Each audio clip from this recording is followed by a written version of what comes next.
TS 두란노 성경교실 우리 가족 여러분들 지난 한 주간 동안 안녕하셨습니까? 네. 이렇게 또 뵙게 돼서 참 반갑습니다. 오늘은 박동찬 목사의 욥기 완전 정복 세 번째 시간입니다. 지난 시간에는 사탄의 존재가 어떤 존재인가 하는 것을 우리가 한번 살펴봤어요. 여러 가지가 있었는데 혹시 생각나는 게 있습니까? 사탄, 늘 우리를 괴롭히고 공격하는 이 사탄 어떤 존재인가? 미혹하는 영? 예, 미혹하는 존재. 저는 쫓겨난 사람. 그러니까 쫓겨난 교만해가지고 이렇게 쫓겨나가지고. 네, 맞아요. 그렇죠. 교만해서 네. 하나님께서 큰 축복을 줬고 귀한 사명을 맡긴 자이지만 그러나 교만해서 하나님을 대적하고 하나님의 자리까지 높아지려고 했다가 쫓겨난 존재지요. 또 이름도 많이 있었죠. 사탄의 이름. 루시퍼라는 이름. 그건 이제 라틴어 이름입니다. 아침의 아들 계명성이라고 하는 그 성경 본문에 라틴어 성경에 보면은 루시퍼라고 돼 있고요. 또 마귀? 있었죠. 마귀. 똑같은 이름입니다. 마귀, 사탄. 또 성경 계시록에 보면 옛뱀, 또 큰 용 이렇게 설명을 드렸죠. 예, 미혹하고 하나님의 사랑에서 떨어지도록 하는 것이 그것이 바로 사탄의 존재다. 이렇게 우리가 배웠습니다. 근데 사탄이 하는 일이 또 있어요. 또 무슨 일을 하느냐 하면 우리를 미혹하고 참소하고 그렇지. 참소합니다. 우리가 기도할 때도 너 같은 게 기도한다고 하나님이 들으실 것 같으냐? 너 같은 죄인이지 이러고 우리가 기도할 때도 계속 참소하고 우리를 공격하는 존재가 바로 이 사탄의 존재예요. 그래서 우리가 기도할 때는 내가 얼마나 의로우냐 이거 생각하고 기도하시면 안 되고 의로우신 하나님, 사랑이 많으신 하나님, 용서하시는 하나님. 우리는 그 하나님의 뭐예요? 자녀잖아요. 그죠? 자녀예요. 우리 자녀가 아무리 잘못해도 집 나가라 그러는 부모는 없어요. 너 이제 다시는 나를 보지 말자 그러는 부모는 없단 말이에요. 저 이런 말 많이 하셨는데. 거기에도 네. 그러니까 이게 문제인 거야. 자녀들은 항상 부모의 말을 액면 그대로 받아요. 근데 부모님이 나가 이 얘기는 진짜 나가라는 얘기가 아니잖아요. 그죠?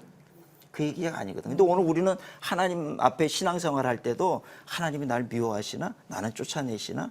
근데 오늘 성경에 우리가 기억해야 되는 것은 이사야 49장 15절의 말씀처럼 어찌 그 여인이 젖먹이를 잊겠느냐? 그들은 혹시 잊을지라도 나는 잊지 않는다. 그러니까 우리 부모님의 사랑을 능가하는 사랑이 바로 하나님의 사랑이라는 거예요. 그러니까 그 사랑을 의지해서 나가야지 자꾸 사탄이 참소하는 얘기 듣고는 아 맞아 나는 하나님 앞에 나갈 자격도 없고 그만둬야 된다고 생각하면 그 사탄이 이기는 거예요. 그래서 우리가 거기에 넘어지면 안 되죠. 때로는 또 사탄이 사람을 공격해요. 오늘 이제 살펴볼 부분이 바로 그 부분인데 오늘은 사탄의 공격 방법이 어떠한가. 사탄이라는 존재는 실제로 존재하는 그런 존재하는 거죠. 네, 그런 천사가 타락한 그런 존재가 사탄이란 말이에요. 근데 이 존재할 뿐만 아니라 이 존재하는 이 사탄이라는 것은 또 그 많은 졸개들을 데리고 우리 사람들을 공격한다는 얘기예요. 근데 어떻게 공격하는가? 보면은 별로 다르지 않아요. 그래서 오늘 이 본문에 나오는 사탄의 공격 방법을 잘 알아두면 우리에게 굉장히 유익합니다. 우리가 싸울 때 이길 수 있는 벌써 이제 적의 전략을 우리가 아니까 이길 수 있는 거겠죠. 그러니까 우리가 오늘 시간이 참 중요한데 오늘 본문 말씀 욥기 1장 18절부터 22절까지 저 한 절씩 먼저 교독하시고 우리가 공부를 진행하도록 하겠습니다. 한 절씩 교독합니다.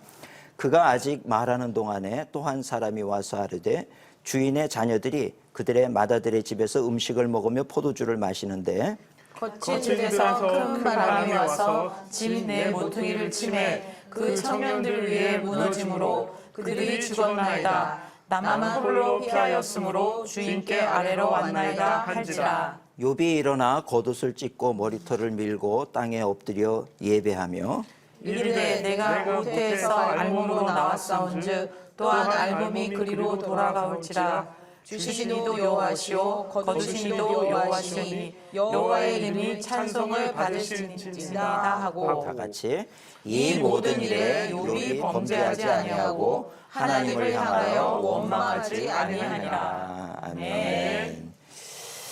예, 오늘 이 본문 말씀을 읽었는데 오늘은 사탄의 공격 방법에 대해서 한번 생각해보고 함께 은혜를 나누려고 합니다. 사탄은 우리를 죽이고 멸망시키기 위해서 여러 가지 방법을 동원을 해서 수단 방법을 가리지 않아요. 제가 동물의 왕국을 보니까 이 사자가 말이죠. 사자가 얼마나 참 이 동물의 왕 아닙니까? 근데 가뭄이 들어서 먹을 게 없으니까 너무 배가 고프니까 쥐를 잡아먹어요. 쥐를 잡아먹어요. 이게 사탄의 그 사자의 체면도 없어요. 그 동물의 왕인데 어떻게 쥐를 잡아먹겠어요. 아, 내가 너 같은 거는 내가 그래도 암만 배고파도 안 먹는다. 이래야 뭐 동물의 왕일 것 같지 않습니까? 근데 그거를 잡아먹는데 그거 한 마리를 잡는데도 얼마나 혼신의 힘을 다하는지 몰라요. 살금살금 끼어가가지고 그거를 잡아서 먹는 거예요. 제가 그걸 보면서 근데 성경에 보면 사탄의 공격을 뭐라 그러냐면 너희 대적 마귀 사탄이 우는 사자처럼 두루다니며 산길자를 찾는다. 그래서 제가 그 사자의 그 모습을 보고 야 저렇게 사탄은 우리를 공격할 때 애라고 해서 봐주거나 뭐 이쁘다고 해서 봐주거나 그러지 않는다는 거예요. 누구든지 다 죽이고 멸망시키기 위해서 공격을 하는데 예수님도 그 말씀을 요한복음 10장 10절에 보면은 우리에게 하고 계신 것을 우리가 볼 수가 있습니다. 예수님이 뭐라고 말씀하시냐면 도둑이 오는 것은 도둑질하고 죽이고 멸망시키려는 것뿐이요. 내가 온 것은 양으로 생명을 얻게 하고 더 풍성히 얻게 하려는 것이라. 그러니까 우리가 사탄에게 속한 자가 되면 안 되고요. 하나님께 속한 자, 예수님을 믿는 자가 돼야 되는데 이 도둑이 오는 것은 도둑질하고 죽이고 멸망시키려는 것. 이게 바로 사탄의 공격을 얘기하는 거거든요. 그러니까 우리를 죽이기 위해서 살금살금 오지 도둑이 오면서 나 오늘 밤 너희 집에 간다 이러는 도둑은 없단 말이에요. 그죠? 그러니까 언제 도둑질 당할지 모르는 거거든요. 사탄이 우리를 공격할 때도 그렇게 몰래 와서 공격을 하는데 목적은 뭐냐? 우리를 죽인다는 거예요. 죽이고 멸망시키기 위해서 그렇게 오는 것이지 뭐 우리에게 도움이 되기 위해서 오는 존재는 아니라고 하는 것입니다. 근데 사탄이 이렇게 우리를 공격하는 이유가 도대체 뭘까요? 왜 공격한다고 생각하세요? 우리랑 아무 상관도 없는데 그냥 우리 가게 내버려두지 왜 자꾸 우리를 공격하는 걸까요? 변호사님 생각해 본 적 있으세요? 그러니까 사탄이 하나님의 자녀인 저희가 잘 되는 꼴을 못 보는 거죠. 그래서 그렇지. 넘어뜨려가지고 어떻게든 하나님 가까이 못 가게 하기 위한. 그러니까 하나님을 대적하는 그 사탄이 네. 지금도 계속해서 하나님을 대적하는 거예요. 하나님이 사랑하는 우리 자녀들이 그 하나님의 품에서 떨어져 나갈 때 하나님이 얼마나 마음이 아프겠어요. 그러니까 하나님을 공격할 수는 없고 대신 자식을 공격하는 거예요. 자녀된 우리를 공격하고 넘어뜨리려고 하기 위해서 어떻게 해서든지 그래서 하나님을 향해서 계속 끝까지 불법하고 대적하는 그 존재가 바로 이 사탄이라는 존재라는 거예요. 근데 그렇게 해서 우리를 죽이려고 할 때 뭐 대충 우리를 괴롭히다가 놔주고 봐주고 이러지 않아요. 한번 공격했으면 죽을 때까지 공격을 하는 게 이게 사탄의 공격 방법이라는 것입니다. 그래서 우리가 이 사탄과는 싸워서 이겨야 되는 거예요. 절대적으로 이겨야 돼요. 제가 지난 시간에도 말씀드렸지만 부인한다고 해서 그 존재가 우리를 공격 안 하느냐? 그러지 않아요. 나 너랑 싸우기 싫어 우리 휴전하자 그런다고 해서 공격 안 하느냐? 공격한단 말이에요. 그러니까 나를 지키고 내 가정을 지키고 내 자녀를 지키기 위해서는 절대적으로 이겨야 되는데 우리의 씨름은 혈과 육에 속한 것이 아니잖아요. 그러니까 육신적인 방법으로 이기려고 그러면 안 돼요. 그러니까 우리가 늘 이겨야 되는 것은 우리 하늘의 영역으로 끌고 올라가라 그랬죠? 하늘의 영역으로 끌고 올라가서 기도로 이겨야 되는 거예요. 하나님을 의지해야 되는 것입니다. 우리 자녀 중에 하나가 말썽을 부리키고 문제를 일으키면 너는 이 옆집에 있는 철수는 안 그러는데 너는 왜 그러느냐 그러고 비교하면 오히려 더 상처가 되는 거죠. 그럴 때 그 아이를 보면서 우리는 어떻게 해요? 그 아이의 배후에서 역사하는 악한 영을 생각하고 하나님 앞으로 가서 기도 골방으로 들어가서 기도하는 거예요.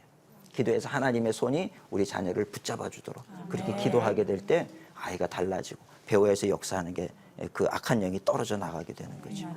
그래서 우리가 기도는 쉬지 말고 기도해라. 왜 성경에 보면 쉬지 말고 기도하라 그랬냐면 사탄이 쉬지 않고 공격하거든. 사탄이 쉬지 않고 공격을 한다고요. 아, 기도하는 거 힘들어 죽겠는데 왜 이렇게 쉬지 않고 기도하라 그럽니까? 왜냐하면 사탄이 우리를 쉬지 않고 공격해요. 틈만 나면 공격을 하고 그러니 이기기 위해서는 우리가 깨어서 기도하고 하나님을 의지하는 수밖에는 없다는 얘기입니다. 혈과 육으로 싸우려고 하면은 안 된다. 이것을 우리가 오늘 분명히 알아야 돼요. 그래서 오늘 이제 욥을 공격하는 이 사탄의 공격 방법을 보면 참 잔인하고 강력한 그런 방법으로 공격을 합니다.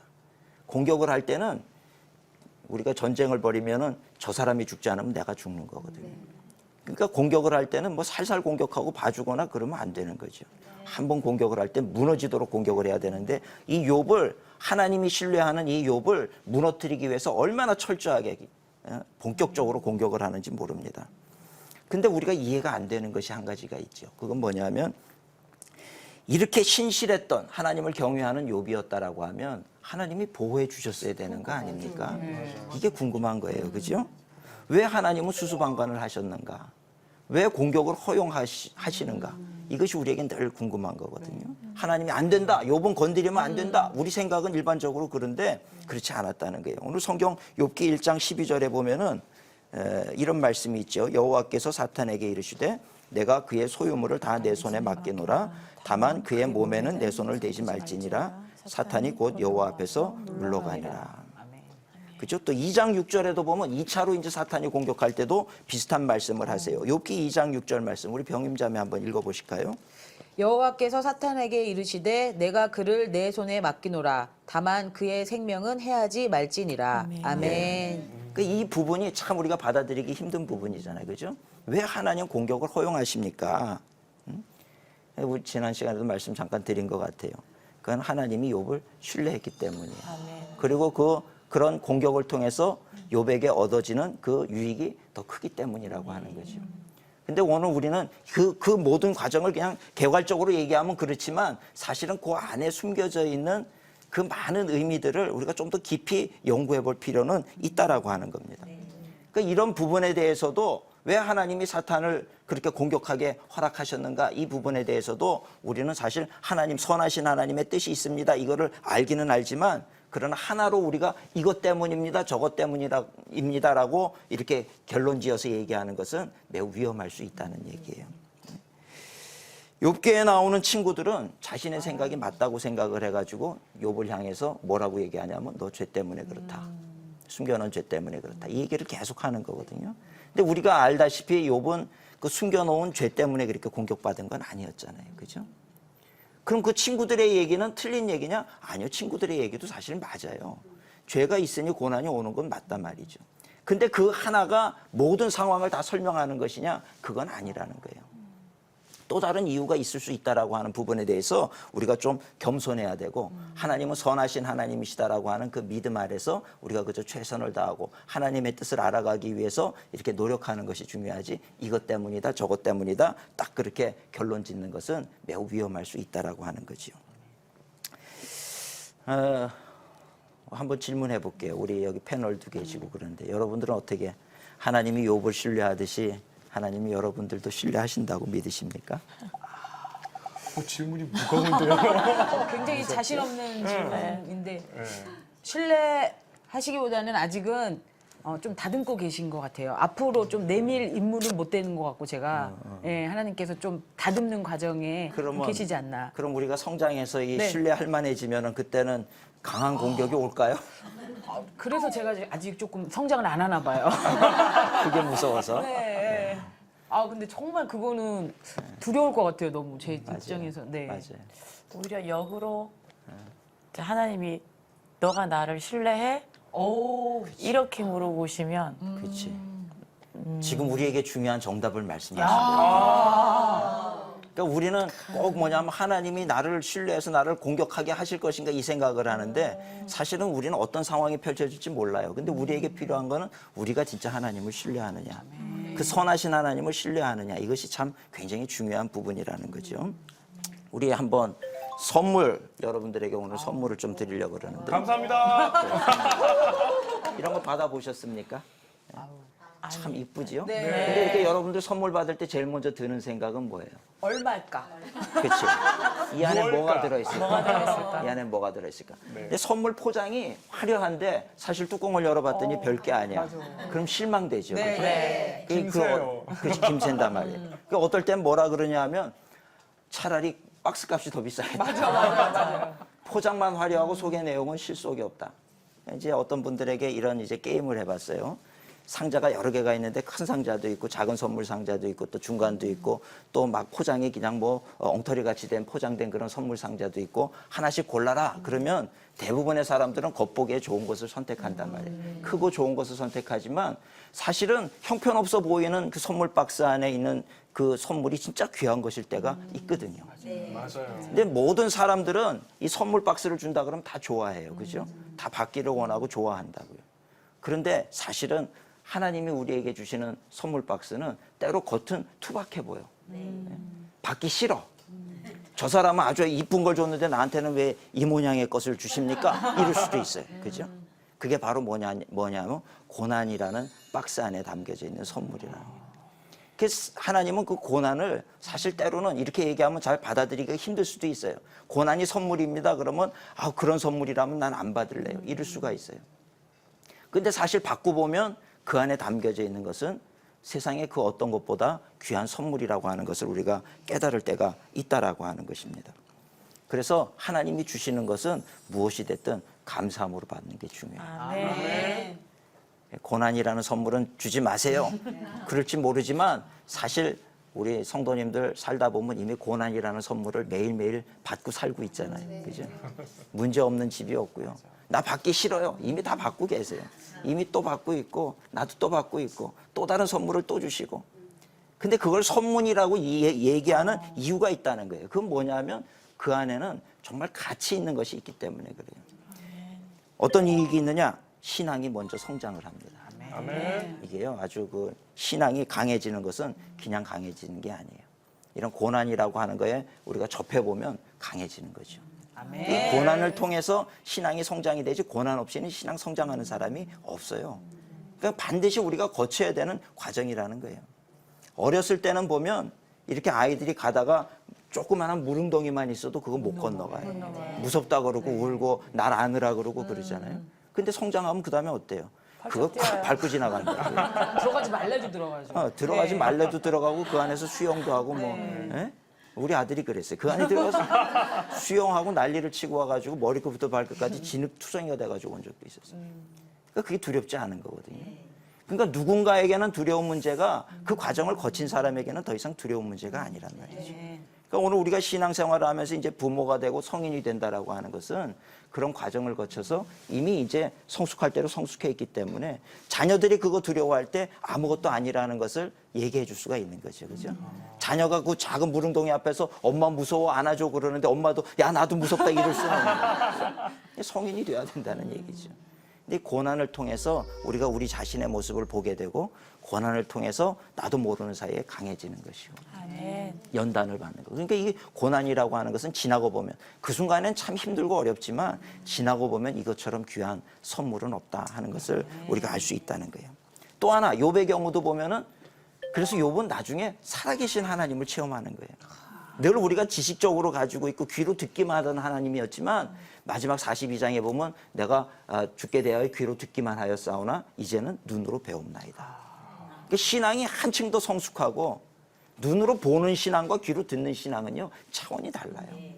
근데 이 고난의 과정을 통해서 욥은 정말 더 정금 같은 믿음의 사람으로 거듭난 것을 우리가 볼 수가 있다는 거죠. 그리고 또 더 나아가서 하나님은 그렇게 그 모든 과정을 거치고 승리한 욥에 대해서 어떻게 하느냐? 딱 2배의 축복을 더하시는 거예요. 하나님의 은혜가 그래요. 다 거친 다음에 더 2배의 축복을 주시는 거죠. 그러니까 오늘 우리가 이 시험의 단계를 꼭 이겨나가야 돼요. 하나님이 아브라함을 향해서도 너무 이삭을 귀하게 여기니까 그 이삭을 바쳐봐라. 근데 아브라함은 주저하지 않았어요. 하나님이 주신 약속의 아들이니 죽여도 하나님이 살릴 것이라 이런 믿음이 있었거든요. 그래서 가서 이삭을 죽이려고 그러니까 하나님이 손대지 마라. 죽인 다음에 살리신 게 아니고 손대지 마라. 너의 믿음을 시험해봤는데 합격이다. 그 다음부터 아브라함은 시험이 없어요. 믿음의 조상이 되는 것이고 그 다음부터 아브라함은 가는 곳마다 하는 일마다 형통의 은혜를 더하신 것을 우리가 볼 수가 있는 거죠. 그러니까 오늘 우리도 요 신앙의 요 넘어가야 될 과정을 잘 이겨나가는 그런 우리 복된 성도님들 되시기를 축복합니다. 고통도 고난 속에는 고통도 크지만 유익은 더 크다. 사탄은 우리를 죽이려고 공격하고 덤벼들지만 하나님은 그 사탄의 공격까지도 합력해서 선이 되게 만드신 하나님. 더 좋은 것이 되게 만들고 더 유익이 되도록 만드시는 하나님. 그러니까 우리 경미자매님 말씀하신 것처럼 우리가 하나님을 신뢰한다는 게 참 중요한 거예요. 얼마나 신뢰하느냐? 아무것도 없을 때는 내가 100% 신뢰하는 것 같지만 문제가 오면 50%로 줄어들고 더 큰 문제가 오면 20%로 줄어들고 나중에 진짜 어려운 순간이 올 때는 믿음 하나도 없는 그런 모습을 보이는 사람들도 있더라는 거예요. 그러면 안 되죠. 우리가 끝까지 하나님을 붙잡고 승리하는 우리가 돼야 될 줄로 믿습니다. 근데 이제 결론부터 말씀을 드리면 이 사탄의 공격 우리가 어떻게 이겨야 되느냐? 어떻게 이겨야 되느냐?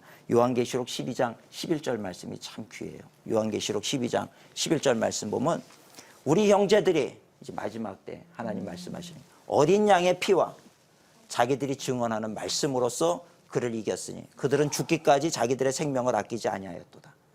이 전쟁이라는 얘기예요. 전쟁. 그죠? 죽기까지 자기의 이 생명을 아끼지 않는 거. 이거 게임에서는 이런 거 없어. 그죠? 게임 생명 걸고 하는 분 없죠. 이게 전쟁이기 때문에 마귀 사탄은 우리를 죽이고 멸망시키려고 하기 때문에 자기 생명을 아끼지 않고 이겨야 되는데 어떤 방법으로 이겼느냐? 어린 양의 피.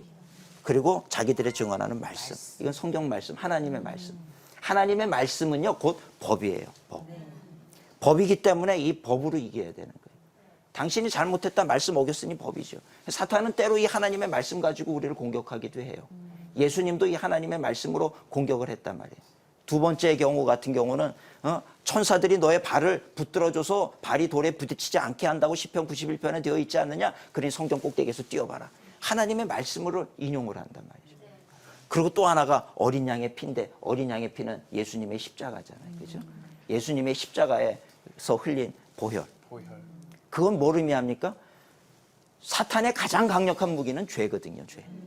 근데 예수님의 십자가는 이 죄를 무산시켜버린 게 예수님의 십자가란 말이죠. 그러니까 너 죄 있잖아 그랬을 때 예수님의 피는 뭐예요? 죄 없어. 내가 대신 다 사해줬잖아. 죄값을 내가 대신 줘줬잖아. 그게 우리가 얼마나 정말 하나님의 보혈의 피가 예수님의 보혈의 피가 감사한지 모른다는 거예요. 그 예수님의 보혈의 능력. 그 다음에 또 하나 이 어린 양의 피가 가지고 있는 이 특징은 뭐냐 하면요. 사탄은 참소자라 그랬죠. 참소자. 우리를 늘 참소하는데 제가 어느 날 기도하다 보니까 예수님의 어린 양의 피는 사탄을 참소하더라고요. 네가 하나님의 아들을 이렇게 죄 가운데 죽게 한 사탄을 정죄하니까 사탄은요 보혈의 능력 그러면 보혈 찬송 많이 하는 게 굉장히 중요해요. 보혈의 능력 안에 사탄은 아주 꽁지가 빠지게 도망치는 모습을 이거 볼 수가 있습니다. 보혈 찬양하고 보혈의 능력을 의지하고 그게 나에게는 내 죄를 사해준 하나님의 징표이고 사탄을 향해서는 너가 지금 하나님의 아들에게 얼마나 몹쓸 짓을 했느냐 이것을 공격을 하니까 사탄은 보혈의 능력 그러면 무서워서 도망을 치는 거죠. 아멘. 오늘 우리가 이겨야 되는 거 어린 양의 피. 근데 이게 또 다른 사람들을 향해서는 어떻게 비춰져야 되느냐 하면 용서와 사랑으로 비춰지는 거예요. 그죠? 예수님이 나를 용서해 주셨으니 우리도 용서해야 되는 거예요. 그러니까 이 어린 양의 피 안에는 굉장히 많은 의미가 담겨 있어요. 내 자신을 향해서는 난 하나님의 자녀가 되었다. 상대를 향해서는 예수님이 나 같은 죄인도 용서했으니 나도 당신을 용서한다. 나도 당신을 사랑한다. 그죠? 그러니까 어린 양의 피의 이 의미를 우리가 분명히 가지고 있으면 사탄이 우리를 더 이상 공격 못하고 도망칠 수밖에 없다는 얘기입니다. 아멘. 사탄은 우리를 끊임없이 공격한다. 이거를 우리가 알아야 되는데 이제 공격 방법에 대해서 뭐 이것이 전부는 아니지만 욥의 경우에 보면 두 가지 공격을 했어요. 첫째는 환경으로 공격을 했고 두 번째는 건강을 쳤단 말이에요. 몸을 건드렸어요. 처음에 하나님이 이렇게 다 축복해 주니까 저렇게 하나님을 잘 믿는 거 아닙니까? 그랬더니 하나님이 그러면 그거 너가 다 뺏어가 봐. 그 대신 몸은 건드리지 마 이랬거든요.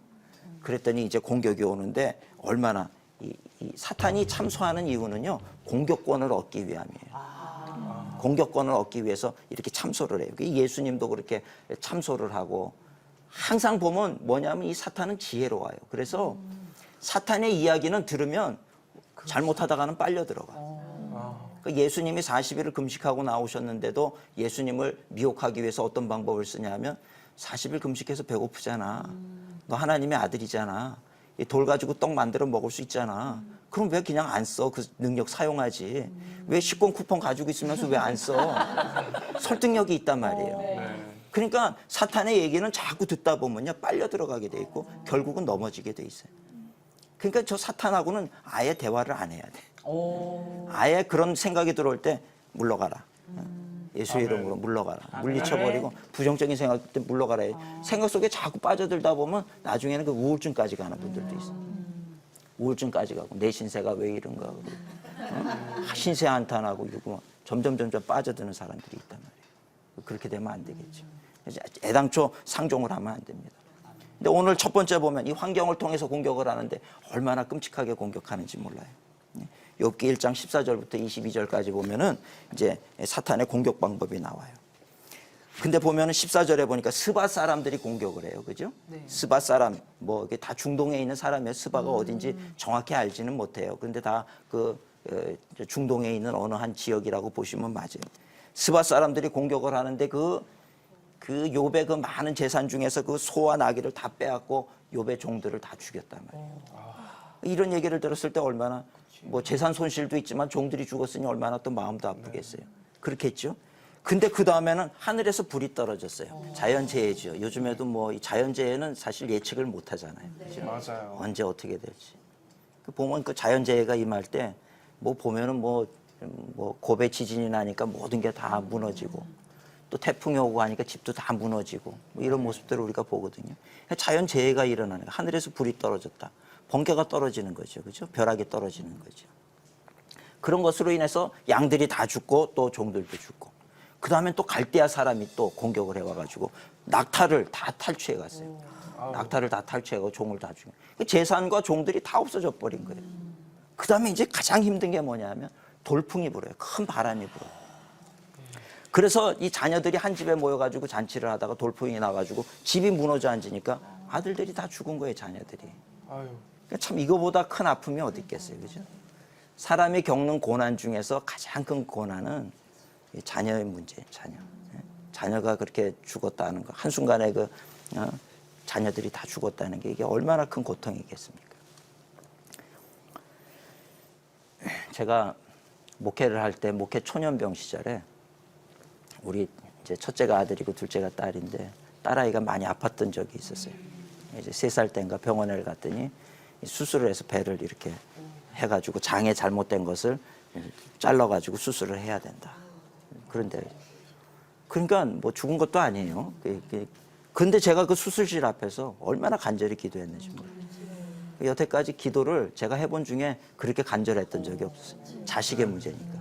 참 아주 부끄러운 고백인데 어떻게까지 기도했냐면 하나님 그 아이의 배에 칼자국 나면 저 목회 안 합니다. 이렇게까지 기도해요. 하나님 앞에 나중에는 막 기도가요. 협박하는 기도로 막 하나님을 협박하는 기도로 막. 근데 지금 생각해 보면 그게 참 굉장히 부끄러운 기도예요. 내가 목사지만 아직 너무 어리고 그리고 철이 없을 때 목사구나. 근데 그때 일을 가끔 하나님이 떠오르게 해요.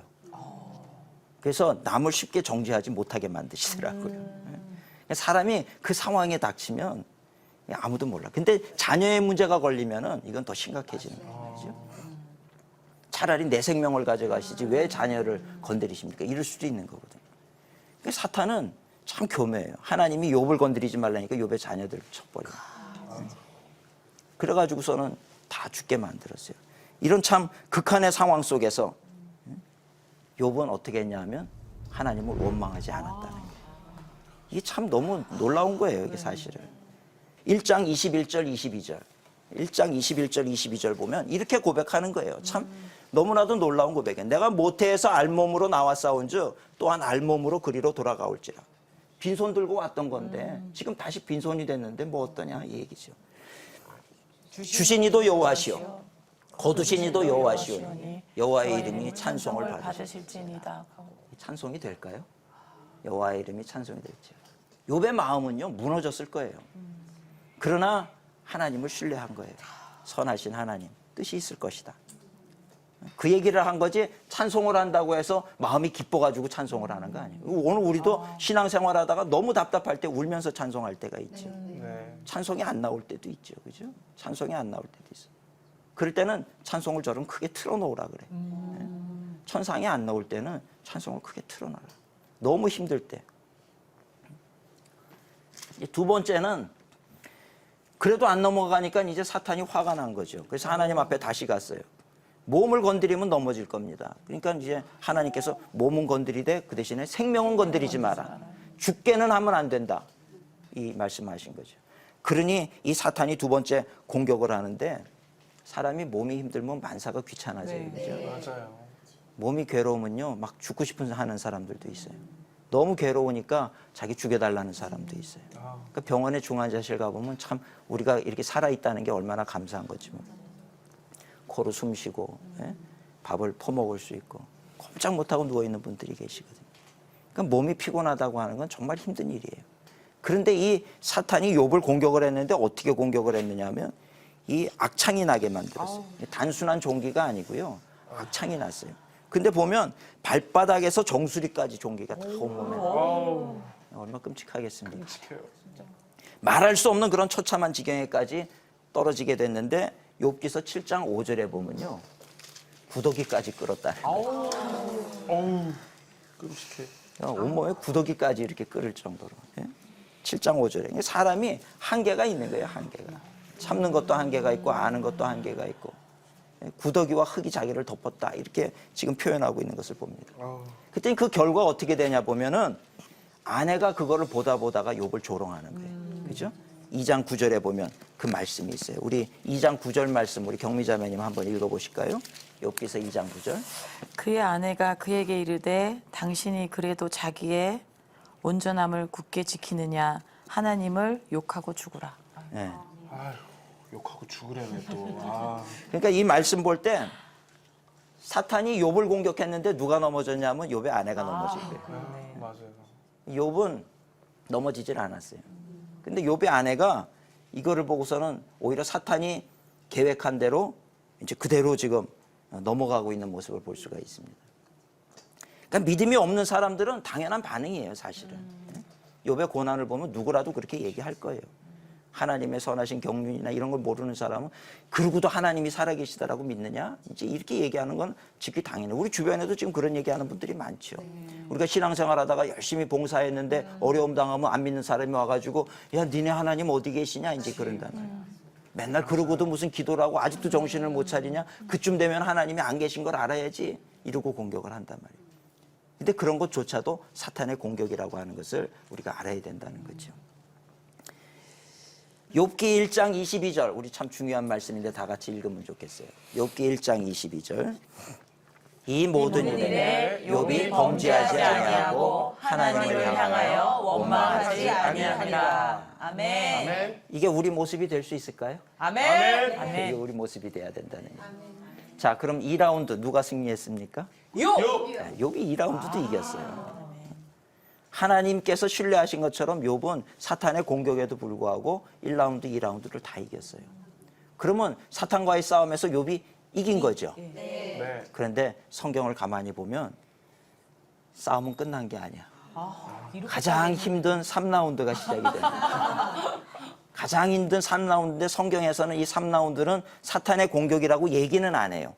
근데 욥에게 있어서는 신앙적으로 가장 힘든 싸움이 이제부터 시작이 되는 거예요. 그게 뭐냐면 친구들과의 논쟁. 맞아. 친구들.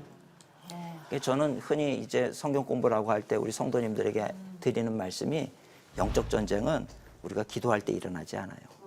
우리가 예배할 때 일어나지 않고 부흥의 자리에서 일어나지 않고 영적 전쟁은 어디서 일어나느냐? 교회 문 밖으로 나갈 때부터 시작이 돼요.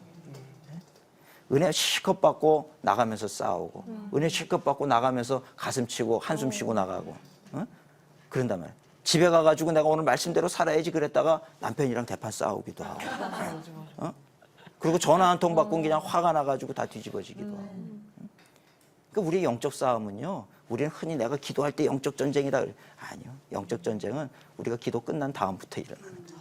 그러니까 이 사탄과의 싸움에서도 사탄의 공격을 욥이 2번이나 이겼단 말이에요. 근데 진짜 싸움은 언제부터냐? 이제 친구들과 대화를 하는데 상처받는 거예요. 내가 믿었던 친구들인데 어떻게 나한테 그런 소리 할 수 있어? 믿었던 사람들로부터 그런 얘기를 들을 때 더 괴롭죠. 그죠? 맞아요. 세상 사람들이 날 욕할 땐 괜찮아. 그런데 정말 믿었던 남편이 욕을 하면 견딜 수가 없는 거고 믿었던 자녀가 나한테 이런 얘기하면 견딜 수가 없는 거고 사랑하는 사람이 공격을 할 때 그 공격은 굉장히 배가가 돼요. 몇 배가 커져서 우리가 견딜 수 없게 만드는 거죠. 그래서 우리가 이런 것도 영적 전쟁을 할 때 알아야 되는 거예요. 아, 공격은 이게 지금부터 오겠구나. 이걸 우리가 알고 대비를 하는 것이 아주 중요하겠죠. 그래서 실생활 속에서 우리가 잘 승리하는 우리가 돼야 될 줄로 믿습니다. 네. 그래서 오늘 이 말씀이 우리에게 주는 교훈이 있습니다. 이 말씀이 오늘 우리에게 주는 교훈. 그건 뭐냐면 사탄의 공격 중에도 하나님은 우리의 생명을 지키신다. 아멘. 사탄이 아무리 공격을 해도 하나님은 우리의 생명을 지켜주시는 거예요. 이것이 참 감사하죠. 그죠? 예. 생명은 사탄의 권한 바뀝니다. 하나님께서 주신 이도 하나님이시고 거두시는 이도 하나님이시고. 아멘. 그러니까 이 생명은 건드리지 못하도록 하나님께서 우리를 지켜주신다. 이것을 알아야 되고, 그리고 또 하나 우리가 알아야 되는 것은 사탄은 수단 방법을 가리지 않고 계속해서 우리를 공격해온다.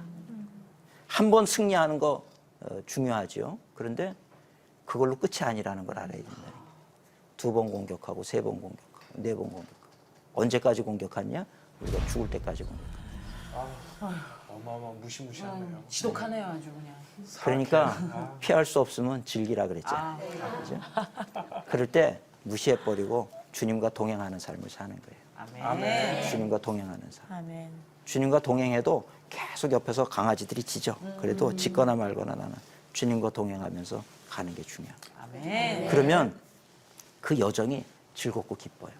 감사한 인생을 우리가 만들어갈 수 있다는 거죠. 아멘. 그러니까 우리가 사탄만 보고 겁먹고 아우 나 인생 살기 싫어요. 그러면 안 된다는 거예요. 사탄한테 지는 거죠. 그러면. 사탄한테 지는 네. 거죠. 그 절대로 그러면 안 된다는 거죠. 그걸 잘 이겨나가야 된다는 얘기예요. 아멘. 그러니까 사람이 너무 몸을 사탄이 너무 공격을 해서 우리가 몸이 괴로우면 사실은 요즘에 보니까 한국이 이 자살률이 얼마나 높은지 몰라요. OECD 중에 1위예요. 지금 10년째 1위를. 그러니까 노인 자살률도 굉장히 지금 높고 힘드니까 죽고 싶습니다. 근데 이게요 중고등학교 아이들 중에서도 그래. 더 심각한 거는 초등학교 4학년, 5학년 아이들. 아휴. 제가 그 아이들 제 교회에서 보니까 이 카카오톡을 이렇게 하는데 이렇게 봤더니 거기에 문자들이 이렇게 올라오는데 보니까 거기에 나랑 같이 죽을 사람. 4학년, 5학년 아이가. 참 얼마나 이 마음이 아프든지 야 교회가 지금 해야 될 일이 뭔가. 사탄이 이렇게 어린 아이들까지도 이 생각을 공격해서 병들게 만드는구나. 요즘 사춘기가 점점 낮아지고 있어요, 그죠? 낮아져가지고 이제 뭐 초등학생들이 사춘기를 다 보내고 있어요. 그래서 제가 이제 저희 교회 같은 경우는 교사 선생님들한테 뭘 자꾸 가르치려고 그러지 말고 끌어안아라. 안아주고 얘기를 들어주고. 어디서 보니까 그러는 거예요. 사람이 자기를 알아주는 사람, 이해해주는 사람 한 명만 있어도 자살을 안 한대요. 나를 이해해주는 사람이 한 명이라도 있으면 자살을 안 한다는 거예요. 근데 자기가 얘기해도 아무도 안 들어주니까 그냥 나는 무가치하다고 생각하고 자살을 선택을 하는 거죠. 근데 이 욥의 경우는 자살은 하지는 않았어요. 그렇게 어려움이 와도 욥은 누구를 받느냐? 하나님을 받기 때문에. 그죠? 그러니까 오늘 우리도 하나님을 먼저는 바라보는 우리가 돼야 되고 아멘. 더 나아가서는 우리 주변에 있는 사람들 겉으로는 멀쩡해 보여도요 속이 망가지고 무너진 사람이 얼마나 많은지 몰라요.